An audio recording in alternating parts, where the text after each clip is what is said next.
ಅರುಣ್,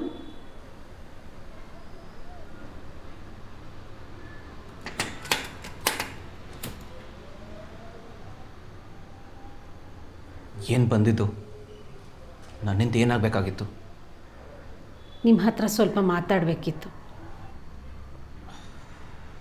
15 ವರ್ಷ ಆಯಿತು, ಇನ್ನೇನಿದೆ ಮಾತಾಡೋದಕ್ಕೆ? ಹೇಳೋದನ್ನೆಲ್ಲ ಅವತ್ತೇ ಕೋರ್ಟಲ್ಲಿ ಹೇಳಾಯ್ತಲ್ಲ. ಕೋರ್ಟ್ ಆಚೆಗೂ ಕೆಲವು ವಿಷಯಗಳಿರುತ್ತೆ ಅಲ್ವಾ. ಕೋರ್ಟಲ್ಲಿ ಎವಿಡೆನ್ಸ್ ಕೇಳ್ತಾರೆ. ಚೂರಾಗಿರೋ ಭಾವನೆಗಳ ಬಗ್ಗೆ ಯಾರೂ ಕೇರ್ ಮಾಡೋದಿಲ್ಲ. ಕೋರ್ಟ್ ನನಗೆ ಕೊಟ್ಟಿದ್ದ ಶಿಕ್ಷೆ ಸಾಲದ? ಇನ್ನೇನು ಶಿಕ್ಷೆ ಕೊಡಬೇಕು ಅಂತ ಬಂದಿದ್ದೀರಾ? ಅವತ್ತು ನಾನು ಮಾಡಿದ ತಪ್ಪಿಂದ ನೀವು ನಿಮ್ಮ ತಂಗಿನ ಕಳ್ಕೊಂಡ್ರಿ. ನಾನು ನನ್ನ ಕೆಲಸ, ನನ್ನ ಕರಿಯರ್, ನನ್ನ ಮನೆಯವರು, ಐ ಲಾಸ್ಟ್ ಎವ್ರಿಥಿಂಗ್. ಕೇಳೋಕ್ಕೆ ಹೇಳೋಕ್ಕೆ ಇನ್ನೇನು ಉಳಿದಿಲ್ಲ. ನಾನು ನಿಮ್ಮನ್ನ ಏನೂ ಕೇಳೋದಕ್ಕೆ ಬಂದಿಲ್ಲ, ಕೆಲವು ವಿಷಯಗಳನ್ನ ಹೇಳಕ್ಕೆ ಬಂದಿದ್ದೀನಿ. ಅವತ್ತು ಅಲ್ಲಿ ಇದನ್ನೆಲ್ಲ ಹೇಳೋದು ರಿಲೆವೆಂಟ್ ಅಲ್ಲ ಅಂತ ಅನ್ನಿಸ್ತು.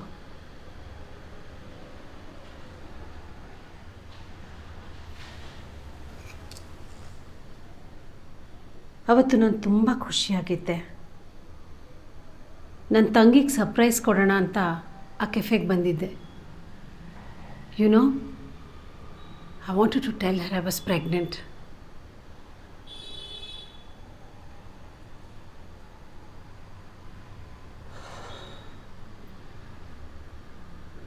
ಅವತ್ತು ನಾನು ತುಂಬ ಖುಷಿಯಾಗಿದ್ದೆ. 2 ವರ್ಷದಿಂದ ಕಾಯ್ತಿದ್ದ ಪ್ರಮೋಷನ್ ನನಗೆ ಅವತ್ತು ಸಿಕ್ಕಿತ್ತು. ನನ್ನ ಕೊಲೀಗ್ಸ್ ಎಲ್ಲರೂ ಲೆಟ್ಸ್ ಗೋ ಪಾರ್ಟಿ ಅಂತ ಹೇಳಿದ್ರು. ಪಾರ್ಟಿನಲ್ಲಿ ಐ ಗಾಟ್ ಡ್ರಂಕ್. ಅಷ್ಟೊಂದು ಕುಡಿದ್ಮೇಲೆ ನಾನು ಗಾಡಿ ಓಡಿಸ್ಬಾರ್ದಾಗಿತ್ತು, ಆದರೂ ಓಡಿಸ್ದೆ.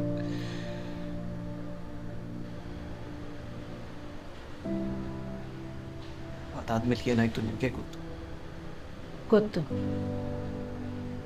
ಎಲ್ಲ ಆಗಬೇಕಾದಾಗೆ ಆಯಿತು.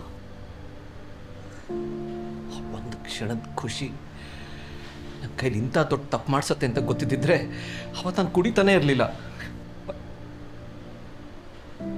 ನಿಜ, ಕುಡ್ದಿದ್ರಿ. ಕುಡಿದ ನಶೆನಲ್ಲಿ ನನ್ನ ತಂಗಿ ಗುದ್ದಿದ್ರಿ. ಅದಾದಮೇಲೆ ಅಲ್ಲಿಂದ ಓಡಿ ಹೋಗ್ಬಿಟ್ರಿ. ನನ್ನ ತಂಗಿ 7 ನಿಮಿಷ ಬದುಕಿದ್ಲು. ಸರಿಯಾಗಿ 7 ನಿಮಿಷ ರಕ್ತ ಸುರಿತಾ ಇತ್ತು. ಅಲ್ಲಿ ಯಾರೂ ಸಹಾಯಕ್ಕೆ ಬರಲೇ ಇಲ್ಲ. ಅಲ್ಲಿಂದ ಆಸ್ಪತ್ರೆ ಬರೀ 3 ನಿಮಿಷ ದೂರದಲ್ಲಿತ್ತು. ನಾನು ಅವಳ ಪಕ್ಕದಲ್ಲೇ ಇದ್ದೆ. ಅವಳ ಉಸಿರು ನಿಂತು ಹೋಗೋದು ನನಗೆ ಗೊತ್ತಾಯಿತು. She just died. ಅಟ್ಲೀಸ್ಟ್ ಅವಳು ಬದುಕಿದಾಳ ಸತ್ತಿದಾಳ ಅಂತ ನೋಡೋಕ್ಕೂ ನೀವು ಬರಲಿಲ್ವಲ್ಲ? ಯಾಕೆ ನಿಮ್ಮ ಮನಸ್ಸಲ್ಲಿ ಅಷ್ಟೊಂದು ಕ್ರೌರ್ಯ ಆಯಿತು? ನನಗೆ ತುಂಬ ಭಯ ಆಗೋಗಿತ್ತು. ಏನು ಮಾಡಬೇಕು ಅಂತಲೇ ತೋಚಲಿಲ್ಲ. I was completely blank. ಅಲ್ಲಿಂದ ಓಡ್ ಹೋಗೋದೇ ಸರಿ ಅಂತ ಅನ್ನಿಸ್ತು. ಕರೆಕ್ಟ್. ನೀವೇನೋ ಓಡ್ ಹೋದ್ರಿ. ತಾನು ಚಿಕ್ಕಮ್ಮ ಆಗ್ತಿದ್ದಾಳೆ ಅನ್ನೋ ವಿಷಯನ ಕೇಳದೆ ನನ್ನ ತಂಗಿನೂ ಹೊರಟೋದ್ಲು.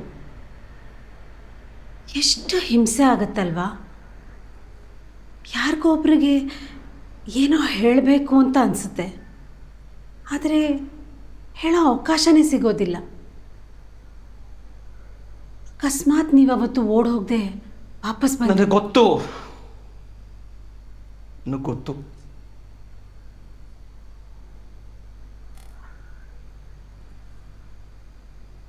ನಾನು ಅವತ್ತು ಅಲ್ಲಿಂದ ಓಡ್ ಹೋಗದೆ ನಿಮ್ಮ ತಂಗಿಗೆ ಹೆಲ್ಪ್ ಮಾಡಿದ್ದಿದ್ರೆ ಅವ್ರು ಉಳಿದಿರೋರು. ಪ್ರತಿ ದಿನ ಪ್ರತಿ ಕ್ಷಣ ಇದೇ ಗಿಲ್ಟಲ್ಲೇ ಬದುಕ್ತಾ ಇದ್ದೀನಿ. ಈಗ ಅದೇ ಗಾಯನ ಕೆತ್ಕೆ ಯಾಕೆ ಇನ್ನಷ್ಟು ಹುಣ್ಣು ಮಾಡ್ತಿದ್ದೀರಾ? ಕೆಲವು ಗಾಯಗಳೇ ಹಾಗೆ, ಎಷ್ಟು ಸಮಯ ಕಳೆದ್ರೂ ವಾಸಿ ಆಗೋದಿಲ್ಲ. ನಾವು ಎಷ್ಟೇ ಒಳ್ಳೆಯವರಾಗಿದ್ರೂ ಒಂದು ಕ್ಷಣದಲ್ಲಿ ಇಂಥ ಕೆಲಸ ಮಾಡಿಬಿಡ್ತೀವಿ. ಹೌದು, ನನ್ನ ಕೈಲೂ ಅದೇ ಆಗಿದ್ದು. ಆದರೆ ಮತ್ತೆ ಬಂದು ಪದೇ ಪದೇ ಅದನ್ನೇ ಯಾಕೆ ನೆನಪಿಸ್ತಾ ಇದ್ದೀರಾ? ನನ್ನಿಂದ ಏನು ಬೇಕು ನಿಮಗೆ?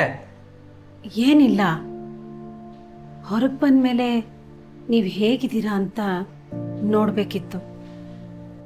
ಆ ಘಟನೆ ಇನ್ನು ನೆನಪಿದೆಯಾ ಅಂತ ತಿಳ್ಕೊಬೇಕಿತ್ತು.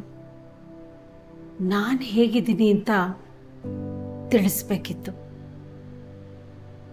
ನನ್ನ ಜೀವನದಲ್ಲೂ ಸುಮಾರು ವಿಷಯಗಳು ನಡೆದೋಯ್ತು. ತಂಗಿ ಹೊರಟೋದ್ಲು. ಅದಾಗಿ 3 ತಿಂಗಳಿಗೇನೆ ನಮ್ಮ ಯಜಮಾನ್ರು ಹೊರಟೋದ್ರು. ಪೂರ್ತಿಯಾಗಿ ಒಂಟಿ ಆಗೋದೆ ಅರುಣ್.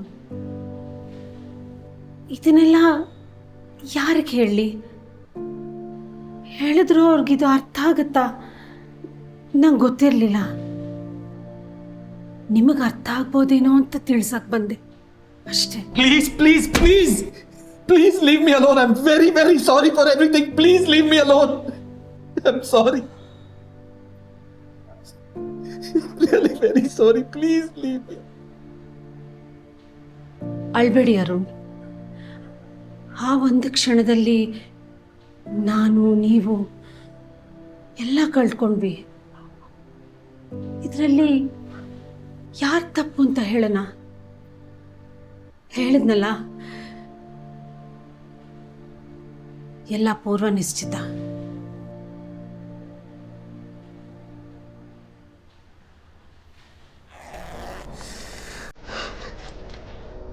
ಅರುಣ್, ಹೊರಡ್ತೀನಿ.